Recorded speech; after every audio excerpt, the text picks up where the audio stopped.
مرحبا بكم. لا تنسوا الاشتراك في القناة وتفعيل الجرس ليصلكم كل جديد. هل أنتم مستعدون لاكتشاف أسرار أحد أكبر مشاريع الملاعب الرياضية في المغرب؟ في دقائق معدودة ستكتشفون آخر التطورات والإنجازات في ملعب الأمير مولاي عبد الله والملعب الأولمبي بالرباط، حيث تدمج التكنولوجيا الحديثة مع التصميم الهندسي الفريد، بما في ذلك استخدام عشب هجين مبتكر يعيد تعريف مستوى الأداء الرياضي. تابعونا حتى النهاية لتكونوا على اطلاع بكل جديد. السلام عليكم ورحمة الله وبركاته.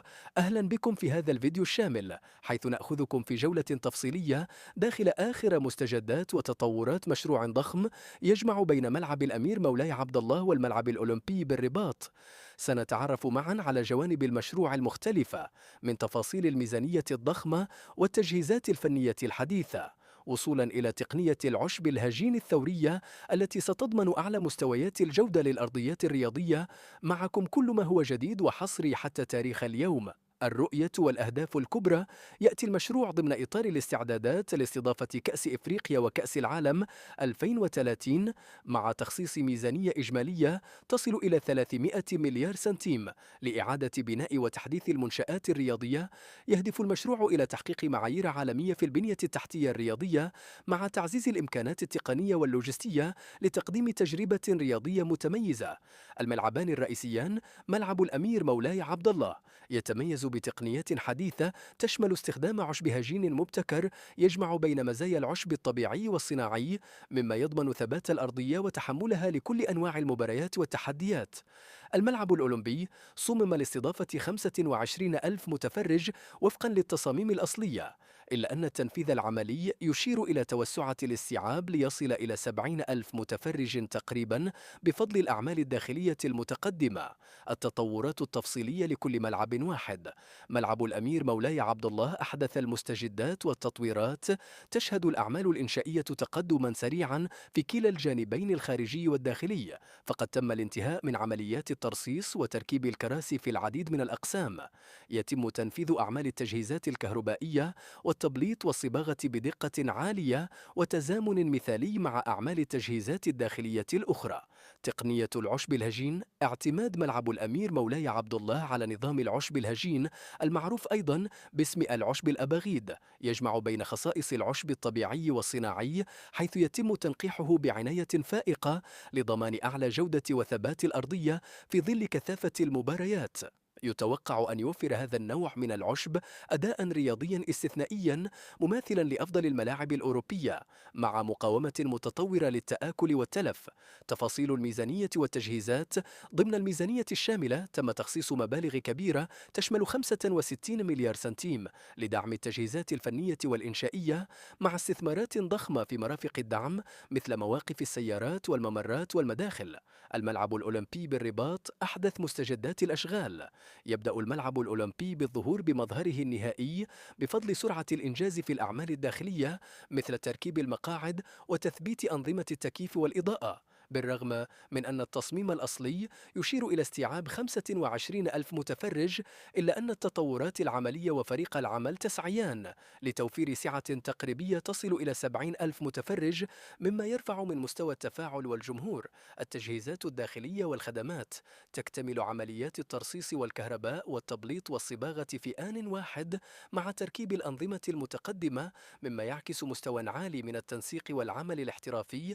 تعزز جميع الأعمال الداخلية قدرات الملعب على توفير تجربة مشاهدة مريحة من خلال توزيع المقاعد بذكاء وتوفير كافة وسائل الراحة والسلامة للجماهير. الربط الحضري والخدمات اللوجستية واحد: تصميم وتحسين البنية التحتية. تم الربط بين الملعبين والبنية التحتية للمدينة عبر إنشاء قناطر حديثة تربط المرافق بمنطقة حي الرياض ومنطقة شارع الزيتون، مما يسهل الوصول إليها ويساهم في تسهيل تدفق الجماهير. يتم تطوير الممرات والمداخل بأسلوب عصري يراعي سهولة التنقل وتقليل الازدحام، مما يضمن وصولا سريعا وآمنا لجميع الحاضرين.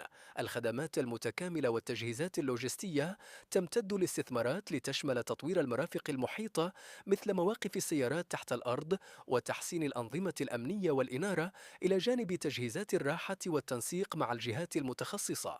توضع كافة وسائل الراحة في الاعتبار لتوفير تجربة متكاملة للمشجعين، مما يعزز من جاذبية الملاعب ويضمن تحقيق معايير رياضية عالمية. التأثيرات المستقبلية والتحولات الأولى: تنظيم البطولات الكبرى. إن إنجاز هذا المشروع بأحدث التقنيات وفي وقت قياسي يمثل خطوة استراتيجية نحو استضافة بطولات عالمية كبرى، منها كأس إفريقيا وكأس العالم 2030. سيشكل الملعبان محورا رياضيا حيويا يعكس الإمكانيات الرياضية للمغرب، ويساهم في رفع المستوى التقني والتنموي للمنشآت الرياضية في البلاد. التأثير على البنية الحضرية والاقتصاد: لن يقتصر المشروع على كونه إنجازا رياضيا فقط، بل هو أيضا عامل محفز لتطوير البنية التحتية الحضرية في الرباط، مما يفتح آفاقا جديدة للاستثمار ويخلق فرص عمل متنوعة. ستبرز هذه المشاريع كرموز حضارية تعزز من مكانة الرباط كمدينة رياضية عالمية وتساهم في تنشيط الاقتصاد المحلي. لقد استعرضنا معا اليوم آخر التطورات والتحديثات التي تشهدها ملاعب الأمير مولاي عبد الله والملعب الأولمبي بالرباط، بدءا من التفاصيل الإنشائية والتجهيزات الفنية وصولا إلى استخدام تقنية العشب الهجين المبتكرة التي تعد نقلة نوعية في عالم الملاعب. إذا أعجبكم هذا الفيديو وترغبون بمعرفة المزيد من التفاصيل الحصرية والتحديثات المستمرة، لا تنسوا الاشتراك في القناة وتفعيل جرس التنبيه، كما ندعوكم لترك آرائكم وتعليقاتكم حول توقعاتكم وأحلامكم لتطوير الرياضة في المغرب. نشكر لكم متابعتكم الكريمة، وإلى لقاء قريب في فيديو جديد يحمل المزيد من الأخبار والتجديدات.